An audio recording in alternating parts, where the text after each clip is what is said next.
Ito ang bagong gusaling sambahan sa lokal ng San Jose. Pinakamalaki ito sa mga naging dako ng pagsamba ng mga taga-lokal ng San Jose. Ang unang dako ng pagsamba ng lokal ng San Jose ay sa Barangay 90. Semi-concrete po ang kalagayan noon na dinonate po ng kapatid na Jose Lago Sr.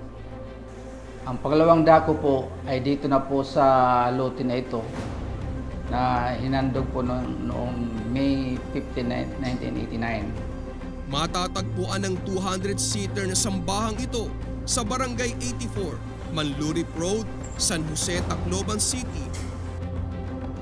Nang manalanta ang bagyong Yolanda ay hindi nakaiwas sa tubig baha ang sambahang ito ng lokal ng San Jose. Pumasok na yung malakas na tubig, bumukas na yung pinto. Ang naisip namin, tumakbo kami sa koro kasi yun mataas man na porsyon. Tumakbo kami sa koro. Kaya lang parang hindi talaga mapigilan yung tubig. So naisip ko na naman, pumunta na kami ng dressing room ng mga awit. Kasi naisip ko doon may butas na konti na manhole na pwede tayo makapasok doon sa kisame. Bata, matanda, pati buntis nakaakyat sa kisame. 2 oras siguro na natili kami sa kisame.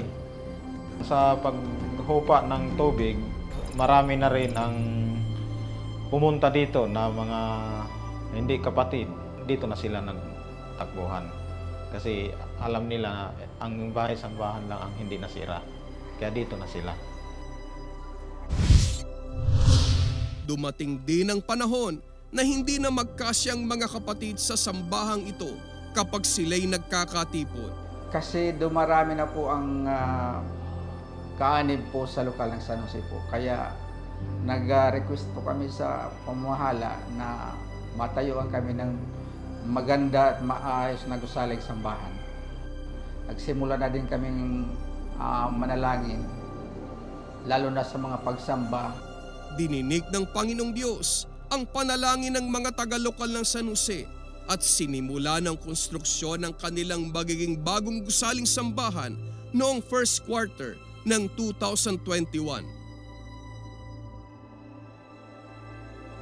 Habang patuloy na nararanasan ang pandemya sa mga panahong iyon at bumabagsak ang kabuhayan ng mga tao dulot nito, ay tuloy-tuloy naman ang Iglesia ni Cristo sa pangunguna ng pamamahala nito sa gawaing pagtatayo ng mga gusaling sambahan na isinasaalang-alang ang mga health and safety protocols na ipinatutupad ng gobyerno. October 27, 2023, ang araw na kinasabikan ng mga taga-lokal ng San Jose sapagkat itinalaga sa Diyos sa araw na iyon ang 670 seating capacity na bagong gusaling sambahan. Sa pamamagitan ng tanging pagsamba, pinangunahan ng kapatid na Arnel Tumanan, ministro ng Ebanghelyo, ang banal na okasyong ito. Maraming salamat sa pamamahala na nabigyan kami ng napakagandang sambahan.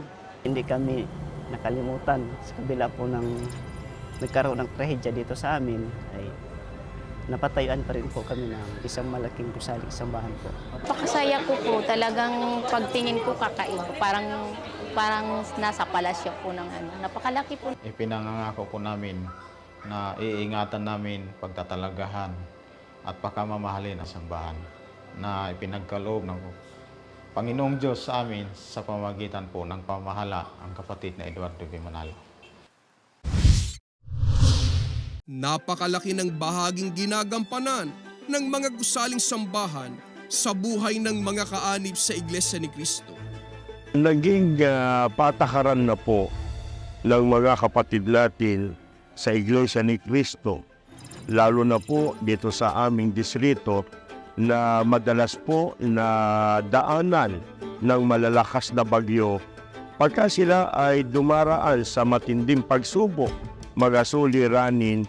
Ang una po nilang pinupuntahan ay ang gusaling sambahan na dito ay nagpapanata sila, nananalangin sa Diyos at lalo nagtatalaga sa kanilang pagsamba sa ating Panginoong Diyos. Napakaraming pagsubok din po na pinagdaanan ng aking sambahayan, ng aking pamilya.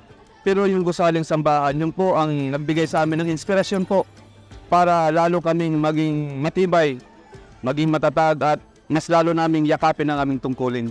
Nakikita ko lang yung bahay sambahan, talagang naisip ko dito talaga ang Panginoong Diyos nagbibigay ng mabiyaya sa araw-araw, lahat ng lakas ng kalooban, tibay, lahat ng mga pagsubok, lahat dapat dito lagi sa sambahan tayo dapat pumunta kung ano man yung mga problema sa buhay. Labis ang katuwaan ng mga kapatid sa iglesia sa lokal ng San Jose sa ipinatayo sa kanila na malaki at modernong gusaling sambahan at ganun na lamang ang kanilang pagkamangha. Hindi po namin in-expect na ganito kalaki at kagara. Ang amin lang, napatayuan lang kami ng medyo malaki-laki. Hindi namin in-expect na ganito talaga. So namangha talaga kami nung naayos na, lalo na napinturahan na. So hanggang sa talaga sa Diyos. Sa himpapawid pa lamang po, bago po lumapag ang eroplano, ay ito na po ang unang matatanaw na bagong malaking building dito po sa Tacloban City. Dito po sa Eastern Visayas, sa Region 8. Ito po ang latest design ng gusaling sambahan ng Iglesia ni Cristo.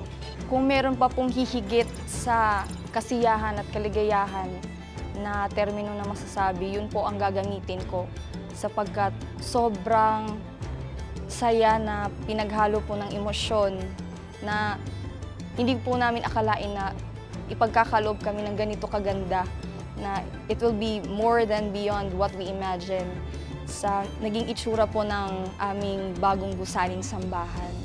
Kung papaano kami nagtatalaga noon ng aming banal na tungkulin, mas lalo pa ngayon. Binigyan kami ng malaki, maayos na gusaling sambahan. Napaka-elegante po sa loob. Kung makikita mo kung ano ang ganda sa labas, mas napaka-elegante po sa loob. Bilang mga residente sa Tacloban City, nakita ng ilang mga engineer nating kababayan ang bagong landmark na ito sa dako ng San Jose. This is my first time to enter Iglesia ni Cristo na church. And talagang ako ay namamangha, no? As a civil engineer naman, based naman sa mga designs, ako'y namangha kasi yung Iglesia ni Cristo na church, meron talaga siyang uniformity ng mga design. And then pagpasok mo pa lang dito, parang nafe-feel mo talaga yung ambience ng yung sa structure at ng church ninyo.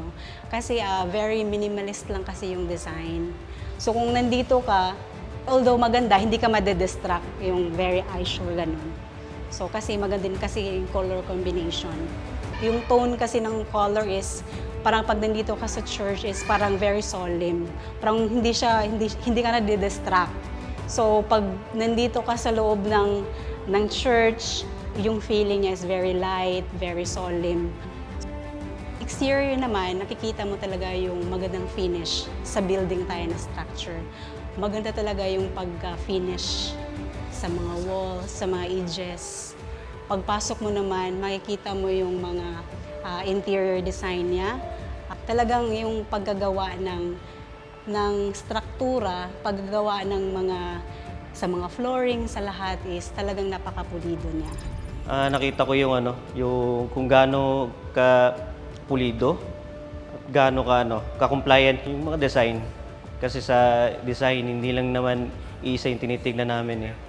Yung mga compliance niya sa electrical, sa structural, talagang sa part ng engineering compliance ay sigurado ako na compliant. Lalo na ito sa PWD, hindi nalimutan talagang makaka-access yung mga PWD. Hindi sila mahirapan. Talagang yun yung natin sa mga tao makapasok. Yung architectural niya, maganda yung mga lights, maganda yung coordinate ng architect at saka ng civil engineer when it comes to designing. Ngayon ko lang napansin na hindi ko na-expect na ganito pala ka-functional yung loob. Kaya tinanong ko kanina kung ilan yung capacity ng building. Kasi nga, minsan kasi sa mga structure, makikita mo very big, very tall, pero very limited naman yung space, yung functionality. So, na-amaze ako pagpasok dun sa taas, aside dun sa ating, dito sa pag-enter mo, may mga upuan, pagpasok pala dun, very maximized yung space. So, namanghalang ako sa pagka-design na very maximized yung area. Hindi rin lingid sa kanila kung papaano gumawa sa proyekto ang mga kapatid na construction workers. Hindi man sa loob, pero nakikita ko sa labas yung development. Sa labas, nakita ko dati simula sa maliit na structure hanggang sa gulatan na ako yung pag-akyat niya hanggang matapos. Napag-alaman ko din, sir, based kanina nagtanong ako, na yung mga workers talaga ninyo dito is talagang mga skilled from INC talaga. So, kung ganun yung mindset, meron pala talaga kayong engineering na parang construction na nagfo-focus, definitely the structure will withstand talaga. Napansin din nila ang mga materyales na ginagamit sa mga proyekto ng Iglesia ni Cristo. Talagang hindi tinipid. Tinangnon ko kanina, sir, kung yung mga materials ba na ginagamit is nasa local or within dito sa atin sa Tacloban. Ang sabi is talagang from central office po ninyo. Fabricated talaga. Kasi talaga siya kung makikita mo yung details, napakaganda talaga ng mga design na nandito. Kalidad at at wala makikitang substandard. Nakasaksi na sila sa durability o tibay ng mga estruktura na ipinatatayo ng Iglesia ni Cristo at ang maitutulong nito sa mga tao sa panahon ng kalamidad. Actually, yan kasi simula ko palang magtrabaho talaga. 2013, yan dyan, talaga yung bugso ng Yolanda. Talagang heartbreaking yung nangyari. Kasi sa TV, daming casualties, damages sa structures. Isa lang yung naalala ko yung mga nag-survive na structure. Isa yung yung sa Iglesia ni Cristo. Talagang yung struktura ng Iglesia ni Cristo, talagang masasabi mong kayang mailigtas yung mga tao sa in case na may sakuna doon sa loob. Bali, hindi kami muna tumuloy dito. Kaya akala namin hindi lalaki yung tubig. Mabuti na lang may kapilya dyan. Kung wala, disgrasya talaga kami lahat. Yan ang nakasurvive sa amin. Yung napansin ko kasi during the construction process dito, nakikita ko talaga yung yung formworks talaga nila sa pag-build ng mga arcs. Buhos talaga yung gamit nila, reinforced concrete. Nakita naman natin dito na yung structure is elevated siya from the doon sa road. So, I believe na because of the structure, kung meron mang mga calamity na darating, this would be very beneficial sa ating, hindi lang siguro sa ating mga members, siguro sa ating mga people dito sa Tacloban City. And with that, talagang napakalaking tulong itong structure na to na nandito sa Tacloban City. Hindi lang sa design, but sa functionality and for mga disaster or calamities na alam naman natin na ang Tacloban City ay talagang daanan ng mga bagyo. Ang isang bagay pa na nakakapukaw ng pansin sa mga taga-lokal ng San Jose at maging sa mga taong nagdaraan dito ay kapag pinailawan ang istrukturang ito sa gabi. Yung expression ko po nung unang pinailawan po ito parang ginto. Parang ginto po siya kahit sa malayuan. Kapag nagdra-drive po ako malayo pa lang nakikita ko na para siyang ginto. Maganda siya tingnan. Sa mga liwanag na yun, mapansin mo na talagang gaano man kalayo yung yung itong simbahan. Doon ako sa dulo ng makikita mo yung ilaw, hindi ganoon na faded yung kulay. Talagang siya, nakakapukaw ng pansin yung yung liwanag ba. Hindi katulad ng mga normal na kulay na nakikita natin sa sa mga bahay o sa mga building. Ito, pag malayo, mas lalo pang maliwanag. Ang maraming mga sambahang ipinatayo sa buong isla ng Leyte, lalo na ang bago at malaking gusaling sambahan sa lokal ng San Jose, ay nagpapatunay lamang ng walang tigil na proyekto ng Iglesia ni Cristo sa kahit anong sitwasyon ng buhay. Dumaan man sa iba't ibang pagsubok at kahirapan, trahedya man yan o pandemya, ay mamamalaging itataguyod ng Iglesia ni Cristo ang gawaing pagtatayo ng mga gusaling sambahan. Ang bawat gusaling itinatayo para sa kaluwalhatian ng Diyos ay nakasalig sa isang matibay na pundasyon.